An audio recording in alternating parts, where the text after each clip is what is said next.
नमस्कार। The explainer में आपका एक बार फिर से स्वागत है और हमारे साथ हमारे वही पुराने गेस्ट हैं संदीप खन्ना।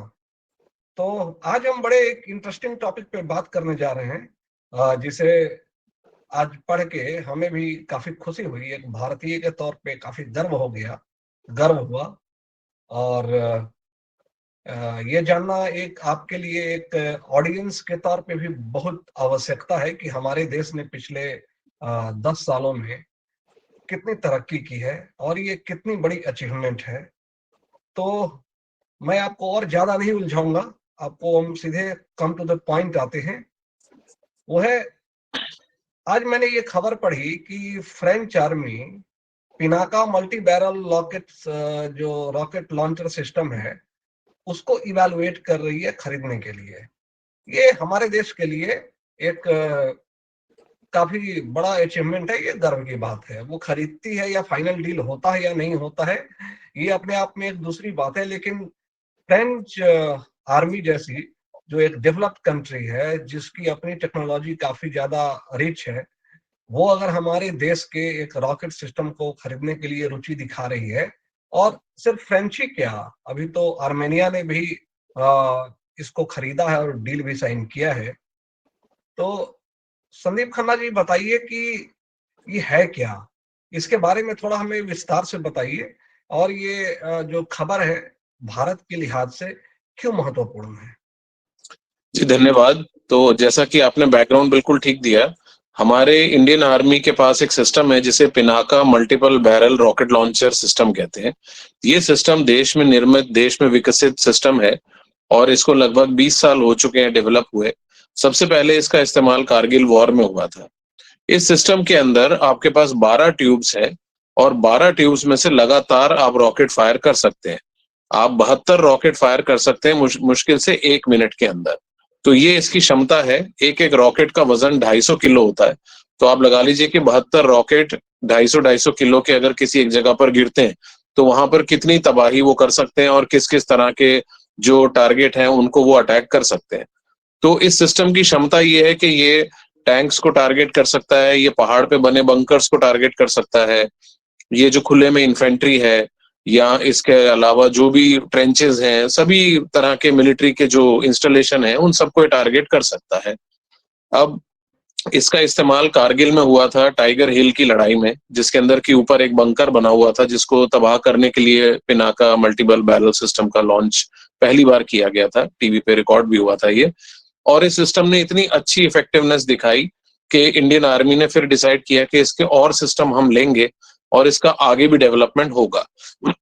तो रिसेंटली टाटा ने और एल&टी ने मिलकर इस सिस्टम को और अच्छा डेवलप किया है, जिसमें इसकी एक्यूरेसी बढ़ी है, इसकी मारक क्षमता बढ़ी है और इसके अंदर और भी कई तरह के एडवांस सिस्टम जैसे सैटेलाइट नेविगेशन, जीपीएस के थ्रू और इस तरह के फायरिंग के सिस्टम सॉल्यूशंस कई तरह के होते हैं वो डेवलप हुए। कुछ रडार्स इसमें यूज होते हैं जो कि आपके वो वेदर को जज करते हैं कि हवा किस डायरेक्शन में चल रही है और रॉकेट जो अगर फायर होगा तो वो कितनी डिस्टेंस पे जाएगा। तो ये तमाम इसकी जो टेक्निकल चीजें हैं ये डेवलप हुई पिछले 10-15 सालों में, जिसमें कि टाटा और एल&टी ने बहुत बड़ा रोल प्ले किया। और उसके बाद इसका मार्क 2 बन के आया सामने। मार्क 2 की जो मारक क्षमता है वो पहले से भी ज्यादा है। पहले ये तकरीबन 30-35-40 किलोमीटर तक रॉकेट जाता था। अब जो इसका नया रॉकेट है वो तकरीबन 75 किलोमीटर की रेंज तक किसी भी टारगेट को ध्वस्त कर सकता है। साथ ही इसकी एक्यूरेसी इतनी अच्छी हो चुकी है कि अगर आप चाहेंगे कि भाई किसी छोटे से ट्रेंच या एक बंकर के ऊपर जाके ये गिरे तो ये बिल्कुल उसी के ऊपर गिरेगा। मुश्किल से 2-3 मीटर की इसकी एक्यूरेसी है, यानी कि अगर आप रॉकेट एक जगह फायर करेंगे एक पॉइंट पे तो 2 से 3 मीटर के रेडियस में वो रॉकेट गिरेगा। और क्योंकि इसका जो वजन है वो बहुत ज्यादा है, 250 केजी का रॉकेट है और इसके अंदर 100 केजी का बारूद डलता है, यानी टीएनटी जो डलता है वो 100 केजी का डलता है। और एक 100 केजी का टीएनटी इतना पावरफुल होता है कि आप समझ लीजिए एक सोसाइटी का एक टॉवर जो है, 20-25 फ्लोर का एक टॉवर है, वो पूरा का पूरा नष्ट हो सकता है एक रॉकेट से।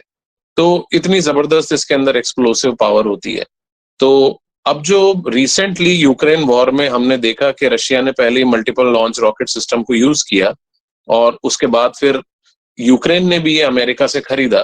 तो अमेरिका का इस तरह का सिमिलर सिस्टम है जिसे हिमार्स कहते हैं। HIMARS।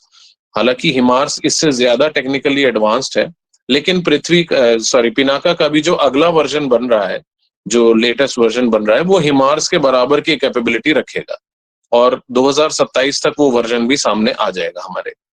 अब रही बात फ्रेंच आर्मी की, तो फ्रेंच आर्मी ने बहुत क्लोजली ये यूक्रेन और रशिया का युद्ध देखा और उन्होंने ये पाया कि आर्टिलरी का बहुत बड़ा महत्व है 21वीं सदी की लड़ाई में भी। बहुत से ऐसे जनरल मानते थे कि भाई आर्टिलरी की तो अब जरूरत पड़ेगी ही नहीं, क्योंकि आज का जो वॉरफेयर है वो मोबाइल वॉरफेयर है, यानी कि यहाँ एक जगह से दूसरी जगह ट्रूप्स मूव करते रहेंगे, टैंक्स, आर्मर्ड व्हीकल, इन्फेंट्री, तो हम एक जगह तो रुकेंगे ही नहीं। तो इस तरह के आर्टिलरी सिस्टम का फायदा क्या है?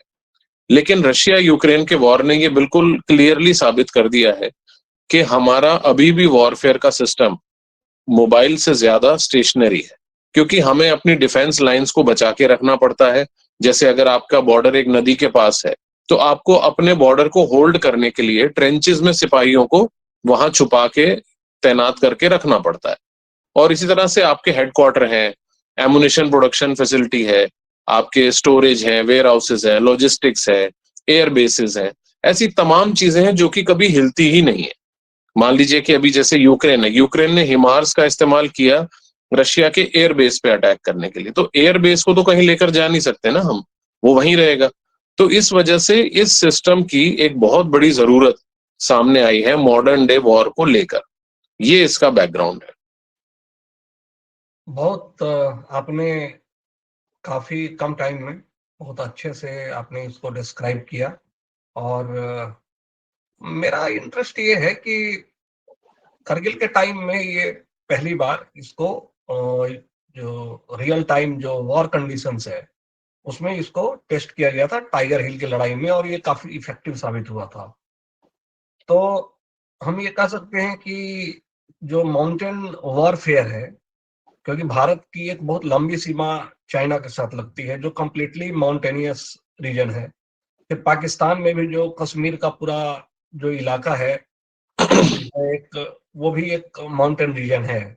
जी तो ये अ, ये कितना घातक हो सकता है अगर मान लो इसको हम चाइना बॉर्डर पर अगर इस्तेमाल करें, जैसे अभी गलवान हुआ, तो या फिर इस तरह की चीजें हो रही हैं। मान लो कभी हम एक वॉर सिनेरियो को हम उसके बारे में इमेजिन करें, तो ये क्यों महत्वपूर्ण है? पिनाक अपना रोल कैसे निभाएगा जी, और बहुत अच्छा सवाल है ये। क्यों दुश्मन को तो डरना चाहिए?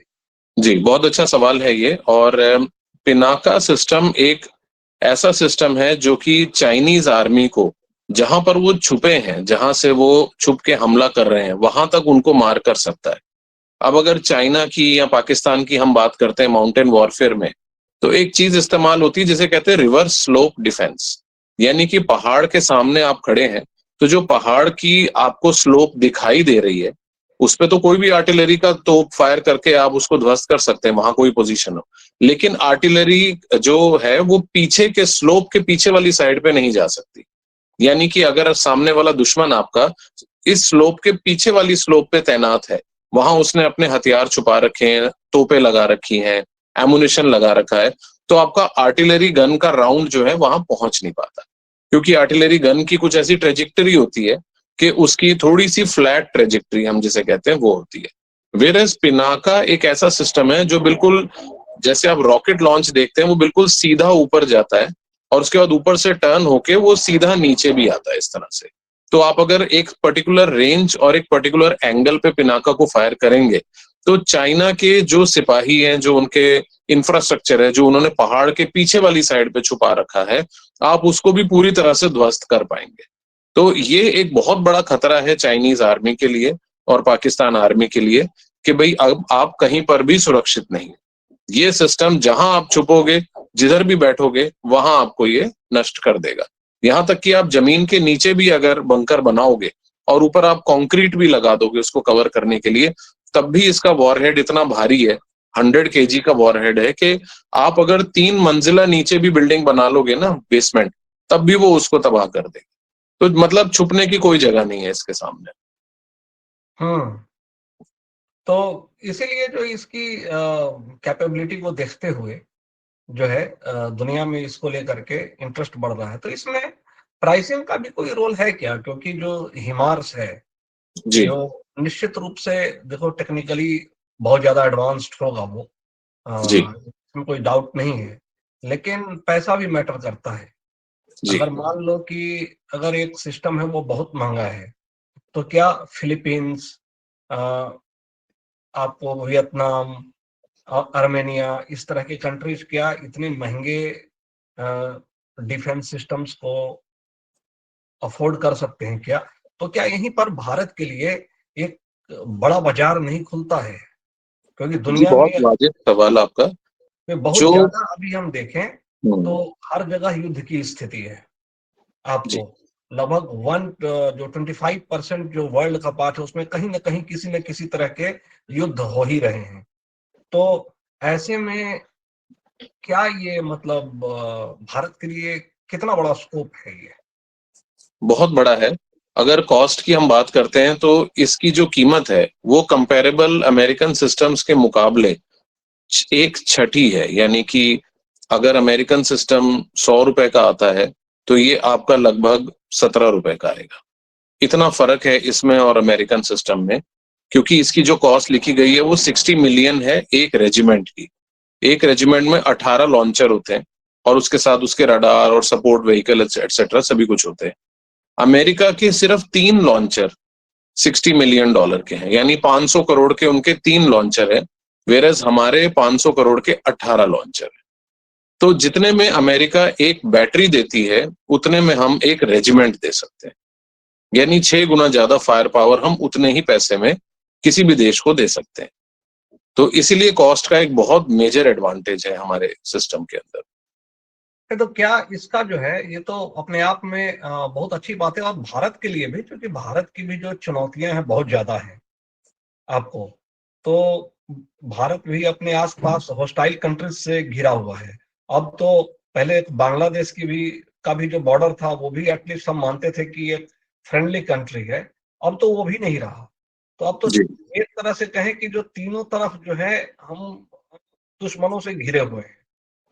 तो ये बताइए कि जो वैसी कंट्रीज जो जिनकी बॉर्डर समंदर से लगती है, जैसे मान लो कि फिलीपींस है, या फिर और दूसरी कंट्रीज हैं, जैसे जो साउथ चाइना सी में जो चाइना को लेकर जो हॉस्टाइल देश हैं, जो समूह है देशों का, तो क्या उनके लिए ये कैसे कारगर हो सकता है? क्योंकि उनकी जो रिक्वायरमेंट है वो उसी हिसाब से होगी।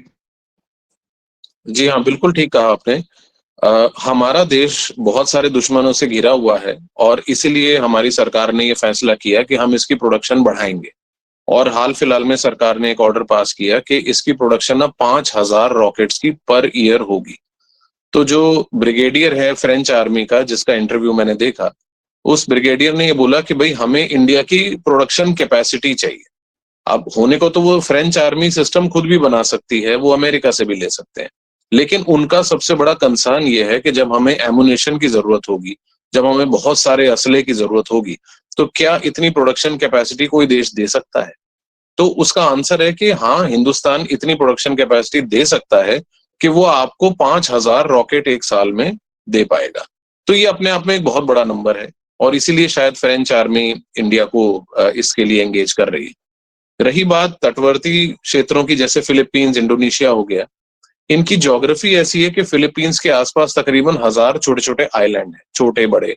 इसी तरह इंडोनेशिया के। तो यदि आप मेनलैंड में बैठे हैं, मान लीजिए आप मनीला में बैठे हुए हैं और चाइना ने किसी आपके दूर के किसी आइलैंड को कैप्चर कर लिया, तो आपके पास क्या ऑप्शन है? या तो आप एयर पावर इस्तेमाल करें, जो कि इतनी फिलीपींस के पास है नहीं। तो दूसरा ऑप्शन यही है कि हम पिनाका सिस्टम यूज करके चाइना की जो आर्मी किसी दूर आइलैंड पे बैठी हुई है, उसको हम टारगेट कर सकते हैं। अभी फिलहाल 75 किलोमीटर रेंज है, लेकिन जो आने वाले वर्जन है पिनाका के, वो तकरीबन 300 किलोमीटर रेंज तक कवर कर लेंगे। तो यानी कि आप फिलीपींस के मेन लैंड में बैठ के अपने दूर दराज के आइलैंड्स को भी डिफेंड कर सकते हैं चाइनीज अग्रेशन से। तो ये चाइना के लिए बहुत बड़ी चिंता की बात है और फिलीपींस और इंडोनेशिया के लिए बहुत बड़ी खुशी की बात है कि इंडियन सिस्टम अगर एक यूरोपियन कंट्री ले रहा है, तो इसका मतलब वो सारी क्वालिटी, हर पैरामीटर, हर सिस्टम चेक करके ही ले रहा है। और उन्हें किसी को और पूछने की जरूरत नहीं है, वो खुद ही इस चीज से बहुत इंप्रेस हो जाएंगे कि एक फ्रेंच ने अगर ले लिया तो आप समझिए कि इंडिया के लिए एक बहुत बड़ा बाजार खुल जाएगा। ये एक स्टैंप ऑफ अप्रूवल लग गया, जैसे अगर जी। कोई एम्प्लॉय है और उसमें उसके सीवी पे लिखा हुआ है कि ये गूगल में काम कर चुका है या माइक्रोसॉफ्ट में काम कर चुका है, हाँ, तो बिल्कुल। इसका मतलब कि भैया तेज तो होगा ही होगा, आपको इसमें तो कोई दो राय नहीं है। और लेकिन सिर्फ पिनाका ही क्यों, भारत के पास तो मतलब भारत की जो मिसाइल कैपेबिलिटी है, पृथ्वी, आकाश, नाग, अग्नि, इंटरकॉन्टिनेंटल बैलिस्टिक मिसाइल्स, अब तो हाइपरसोनिक मिसाइल्स भी डेवलप कर रहा है। तो सिर्फ हर रेंज में हमारे पास, हर बकेट में हमारे पास काफी ऑप्शंस है दुनिया के लिए। तो अ, अ, ये तो इसकी तो रेंज लिमिटेड है और एक खास पर्पस को सॉल्व करता है। तो बाकी दूसरे भी जो रॉकेट्स हैं या जो मिसाइल्स हैं, उनके लिए क्या ऑप्शंस देखते हैं आप? देखिए, जैसा आपने सही कहा कि आपके रेज्यूमे में गूगल, माइक्रोसॉफ्ट लिखा हो तो लोग आपको हायर कर लेंगे। इसी तरह अगर हमारे सिस्टम कोई भी एक अच्छा बड़ा देश खरीद लेता है, तो इस तरह के 20 और छोटे देश होंगे जो कि तुरंत खरीद लेंगे। अब रही बात दूसरे सिस्टम्स की, तो हमें जैसे आकाश मिसाइल सिस्टम है, आकाश मिसाइल सिस्टम में एक एनजी करके वर्जन आ रहा है, आकाश एनजी। वो ऐसा मिसाइल सिस्टम है कि जो मॉडर्न थ्रेट्स हैं, जैसे ड्रोन हो गए, क्रूज मिसाइल हो गई, एयर लॉन्च्ड क्रूज मिसाइल हो गई, इन सबको टारगेट करने में सक्षम है आकाश एनजी। तो ये भी चीज हमने इजराइल वॉर में देखी, इजराइल गाजा वॉर में, कि मिसाइलों को हवा में ही तबाह करने की कैपेबिलिटी कितनी जरूरी है एक देश के लिए। क्योंकि आपके बहुत सारे आबादी के क्षेत्र हैं, आपका बिजली बनाने का सारा एंटरप्राइज है, इंफ्रास्ट्रक्चर है, आपके डैम्स हैं। तो यदि दुश्मन अगर आपके एक पावर स्टेशन को भी उड़ा देता है तो आपके 1 करोड़ लोगों की हालत खराब हो जाती है। तो ऐसे में आकाश सिस्टम जो है वो एक बहुत ही वैल्यूएबल, बहुत यूजफुल और बहुत इफेक्टिव सिस्टम है, जो कि और देश भी खरीद सकते हैं। इसके अलावा ब्रह्मोस सिस्टम तो हम ऑलरेडी बेच चुके हैं, जो फिलीपींस है उसको हम बेच चुके हैं, वियतनाम को भी दे चुके हैं, और फॉलो ऑन ऑर्डर्स भी चल रहे हैं ब्रह्मोस के। तो मेरे को लगता है कि ऐसे बहुत सारे इंडिया के सिस्टम हैं जो कि दूसरे देशों के काम आएंगे, क्योंकि ये क्वालिटी में अच्छे हैं और कॉस्ट में कम है। अब आप ये देखिए कि धीरे धीरे करके जो मोदी सरकार की योजना है कि जो क्रिटिकल डिफेंस इक्विपमेंट्स हैं या जो स्ट्रेटजिक नीड्स है डिफेंस की, उसमें हम सेल्फ रिलायंट हो। और धीरे धीरे करके आप देख रहे हैं कि हमारा भी एक मिलिट्री इंडस्ट्रियल कॉम्प्लेक्स जो है डेवलप कर रहा है। तो इसके बारे में आप क्या सोचते हैं? यूपी में पूरा जो एक डिफेंस कॉरिडोर बनना है, तो आने वाले 10 सालों में या 20 सालों में क्या भारत को एक major military equipment supplier country के रूप में आप कहाँ देखते हैं? जी बिल्कुल। इसी इंटरव्यू में जिसमें ये फ्रेंच ब्रिगेडियर साहब बात कर रहे थे, इन्होंने ये बताया कि सबमरीन जो है, जो सबमरीन इंडिया ने फ्रांस से खरीदा हुआ है, वो दुनिया का सबसे सोफेस्टिकेटेड पीस ऑफ टेक्नोलॉजी है। वो कहता है कि इंसान की सिविलाइजेशन ने इससे ज्यादा कॉम्प्लिकेटेड चीज कभी नहीं बनाई। तो हमें इस बात का भी ध्यान रखना चाहिए कि हमारे देश ने एक नहीं बल्कि 4 न्यूक्लियर सबमरीन बना ली है। 2 सबमरीन तो ऑलरेडी ट्रायल में जा चुकी है, आईएनएस अरिहंत और आईएनएस अरिघात। ये दोनों सबमरीन्स देश में निर्मित है, न्यूक्लियर सबमरीन है और ये हाईली सोफेस्टिकेटेड है। इनके साथ साथ 2 और न्यूक्लियर सबमरीन्स हैं जो कि लॉन्च हो चुकी हैं, जिनका प्रोडक्शन, फिटिंग, ये सब तमाम चीजें चल रही हैं। तो सारी दुनिया ने हिंदुस्तान का लिटरली लोहा माना है कि जो देश सबमरीन बना सकता है, इतना complicated sophisticated piece of equipment जो देश बना सकता है, वो बाकी राइफल, तोपें, ये सब तो बहुत ही ज्यादा अच्छे से बना सकता है। तो ये एक बहुत बड़ी अचीवमेंट है हिंदुस्तान के लिए, जो आत्मनिर्भर भारत वाला प्रोग्राम है। और साथ ही साथ दुनिया में जो एमुनेशन की जरूरत है, जो असला चाहिए, जो ऑलरेडी उनके पास तोपे हैं, उनके लिए गोले चाहिए, वो यहाँ पर हमारे मिलिट्री इंडस्ट्रियल कॉम्प्लेक्स, जैसे आपने कहा यमुना एक्सप्रेसवे के साथ जो बन रहा है, वहां पर तमाम फैक्ट्रियां एमुनेशन बनाने का काम करेंगे। क्योंकि बंदूक तो एक बार बिकती है, लेकिन एमुनेशन 1000 बार बिकता है। और हम्म एमुनेशन की एक शेल्फ लाइफ होती है। आप अगर एक तोप का गोला खरीदते हैं तो आपकी 5 साल की, 6 साल की, 7 साल की शेल्फ लाइफ है। हम्म उसके बाद आपको उस गोले को फायर करना ही करना है, नहीं तो वो बेकार हो जाता है। तो जैसे जैसे आप देखेंगे कि दुनिया में एमुनेशन की डिमांड बढ़ेगी, वैसे वैसे हमारे देश से और ज्यादा निर्यात होगा इस तरह की एमुनेशन का। ये बहुत सही बात कही। एक ठीक तरह से उसी तरह से है जैसे आप एक स्कूटर या कार खरीदते हैं, तो कार तो एक बार खरीदते हैं, लेकिन उसके टायर, उसकी जो दूसरी जो कंपोनेंट्स हैं, जो उसकी सर्विसिंग है, वो तो आपको रेगुलर करवाना पड़ेगा। और कंपनियों की बिल्कुल। वास्तविक कमाई भी देखेंगे, जो डीलर्स बेचते हैं, उनकी हम्म। कमाई कार बेचने से कम होती है, वो कार की सर्विसिंग से ज्यादा होती है।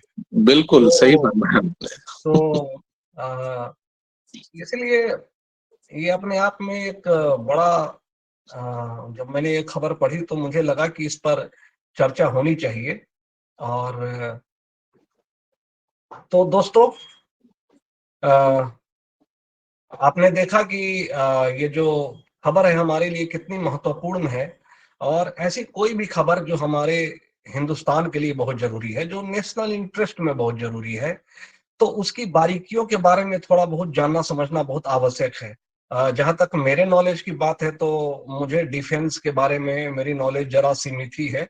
तो अब जैसे multi barrel rocket launcher system, इसका क्या इम्पैक्ट है, क्या ये है, तो संदीप जी ने इसको अच्छे से बताया। तो धन्यवाद संदीप जी, आपने अपना कीमती समय हमारे लिए निकाला। और नमस्कार। नमस्कार।